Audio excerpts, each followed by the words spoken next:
In today's quick guide, I'll show you how to turn on 4K 120Hz refresh rate on your PlayStation 5 console connected to your Sony Bravia Google TV or any other Google TVs out there and get 120 FPS in 4K on games like Fortnite and FC24.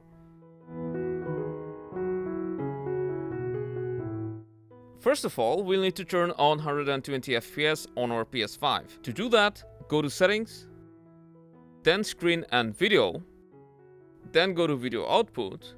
First of all, bump up the resolution to 4K, then go down to 120Hz output and set it to automatic.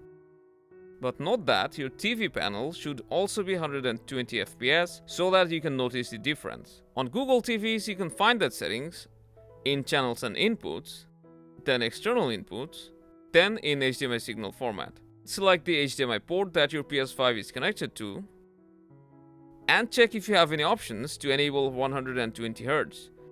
To get better 4K image quality, you'll need to select Enhanced Format. Now 120 FPS is enabled on your PS5. After that, you should be able to enjoy a smoother and responsive gameplay. If this helped, make sure to give us a thumbs up and subscribe for more.